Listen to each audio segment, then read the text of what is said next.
What's up everybody, welcome back to the channel. Andy here with a very quick and concise first impression of Final Fantasy VII Ever Crisis, which launched today. We played it for about 3 hours on stream and managed to advance a little bit, unlock some of the additional content, but it's still a very early impression. Still, I want to put this out because I think it's important both for fans and non-fans of the franchise to kind of know the pros and cons of the game. That's exactly what we're going to be doing, looking at what we liked, what areas kind of concern me about the future. I've been playing gachas for a very long time, so I kind of get an idea of which ones tend to be successful and which ones don't. I'm gonna give you my personal opinion, and please, if you already tried it, let me know also in the comments what you thought.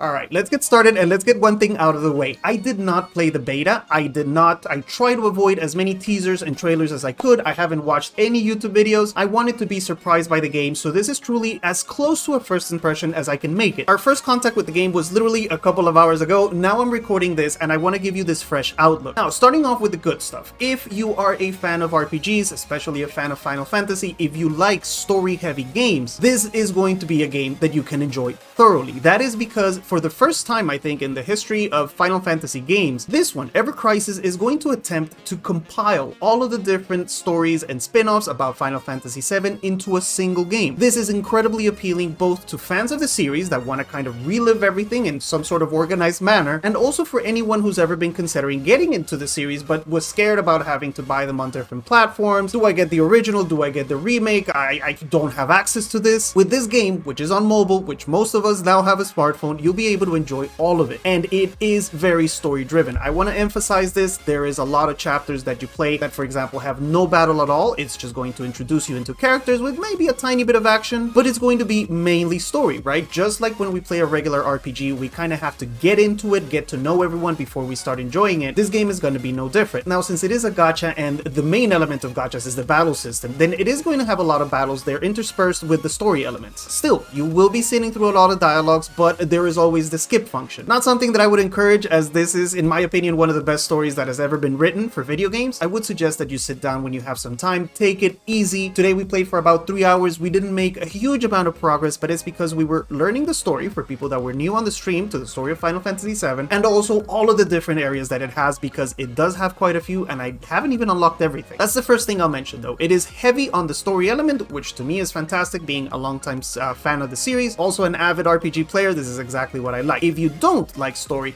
then we come to what is the first point that concerns me. We already have a pretty big fan base for Final Fantasy and 7 specifically, of people that enjoy that type of game. For the people that don't, I don't think this is going to be a game that is appealing to them. There are a lot of elements to keep you entertained, upgrading weapons, upgrading characters, being able to progress in dungeons, but we go back to that point where the main focus of this new game is to tell the entire story of Final Fantasy VII. So I have very little doubt that it's going to do well among the existing fan base. We may even convert some people into fans of the series if we get them to try it out, because it's very fun so far, but it does remain to be seen if it is going to attract a whole new audience into the world of Final Fantasy. Now, moving on to the next subject that we're going to talk about today is some of the gacha elements. Now, this game is very different in a very important aspect. The gacha element, or let's say the luck element, or what some people would call the pay-to-win element of this game, is not going to be characters, which is a huge difference from what we're used to. A lot of the most successful gachas in recent history, Summoner's War, which is still going strong after like 8 years, Epic 7, etc. The characters are the appeal. When they're released, they introduce a new character, you like it, you want to play with that guy, especially if it's something story-driven like this one. Let's say they release Sephiroth, you are going to, I don't know,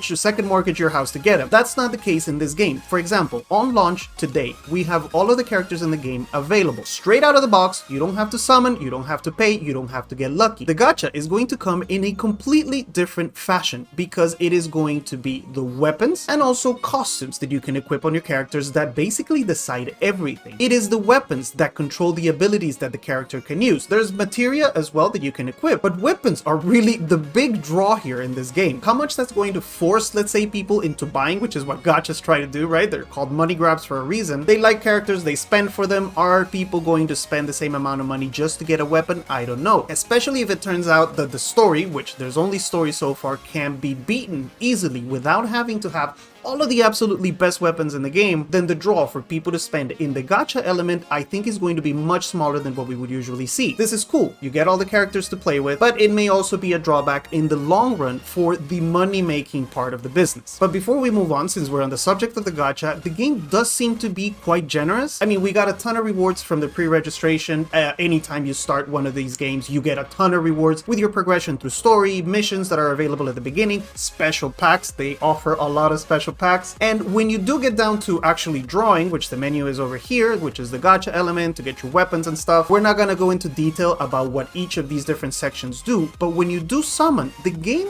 seems to be pretty generous. I thought I had done really well because I think I did a total of 10 draws, and I managed to pull a golden, a 5-star weapon in each one of the draws. That's not something that happens in other games. If you've played Raid Shadow Legends, you know how extremely difficult it is to pull a 5-star, but in this game it happened easily, and I thought I got lucky, but then I heard of people that were pulling 3 gold weapons in a single 10-shot. Started to feel bad for myself, but I did get Murasame, which is the best sword for Cloud, right off the bat on the first pull.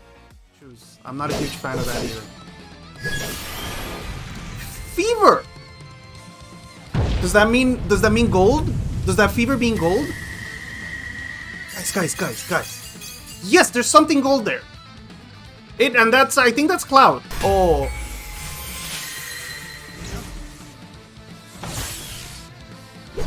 This is it, right? Murasame 5-star. This is very good, Mondongo. This is good. I got the banner on the first shot. I like this game. We do have to keep in mind though that this is day 1 with all of the pre-registration rewards, and we have to see how easy it is going to be to accumulate all of these crystals and the special currency in order to summon more often. With banners having more than one thing available, and also this insane wishlist mechanic, which I actually didn't like. I found this menu in the wishlist pretty unintuitive to navigate. I mean, we did end up understanding how it works. I may make a whole video about how the heck to configure your wishlist. But if there's so many things available and they introduce new banners constantly, then the rate at which we can acquire the summons is going to be a subject to keep an eye on as well. Awesome to start off, very good luck to start off, at least that's what it felt like on the first day, but we won't know exactly how cash grabby it is until we really get into it. As far as game modes here in the home screen, we're going to find different options, starting off with story, which again, it's a very story driven game, but I really like how they've done it because they force you to progress up until a certain level, and then another whole area of the story opens, right? You have the Final Fantasy VII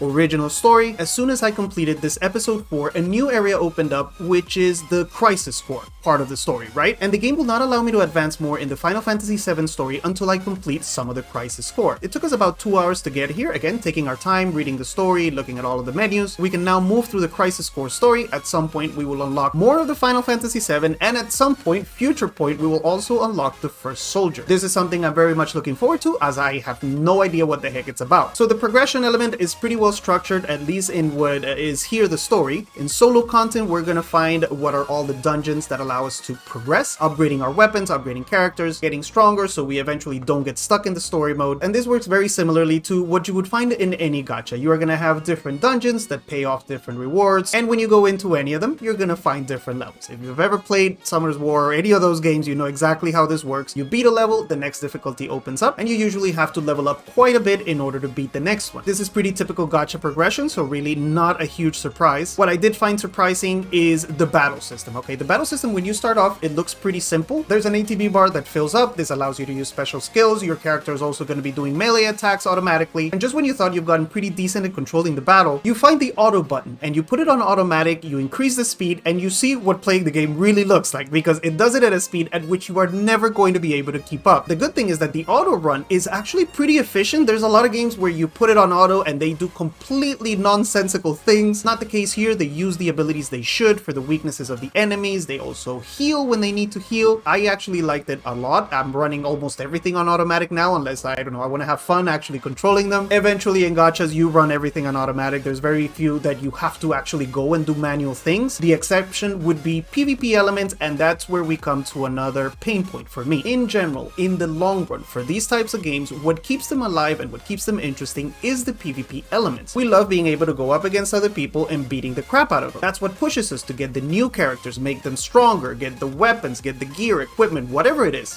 the PvP and that competition element that in a lot of cases, I'm not gonna say everybody, there's a lot of different people out there that enjoy a lot of different things, but in a lot of cases, that PvP element and the competition is what keeps people engaged. Without a PvP element in this game, I worry a little bit about its longevity, and the fact that there are not multiple servers kind of leads me to believe that PvP is not planned for the future. Usually what happens is that when you start a game, a certain group of players, a number of players is going to go into one server, then at one point they consider that server full and they open a second one. The next group of players go there and they're on and on. This is done to prevent new players from going into an old server where everybody's really strong and they can't compete. There is no such thing here. It never gives you the choice, so players that start, let's say, a week from now are already going to be at a huge disadvantage. And that gets worse the longer the game goes, right? In 6 months, it would be virtually impossible to come into the game and compete with anybody in PvP. I hope that I am completely wrong in this, because PvP is one of the elements that I enjoy in this type of game, but from what we've seen so far, I'm not sure it's in the cards. Anyway, to start wrapping things off, some of the other things that I liked, the prices don't seem to be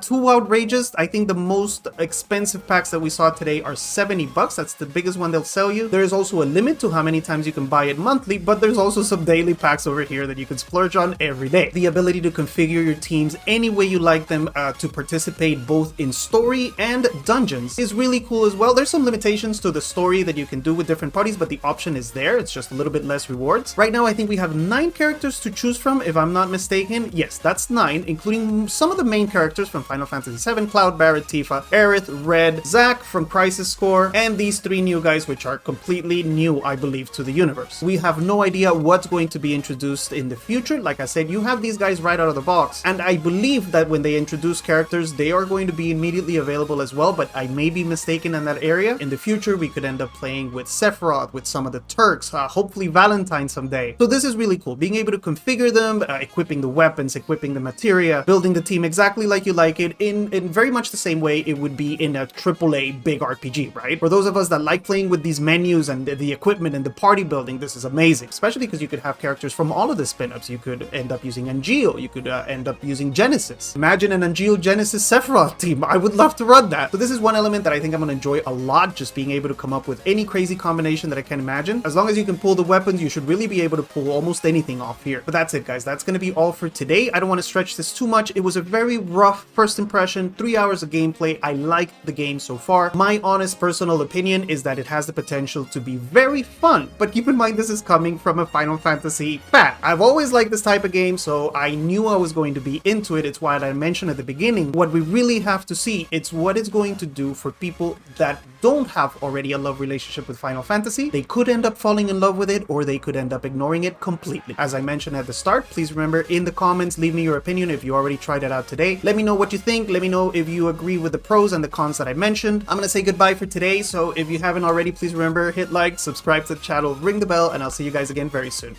Bye!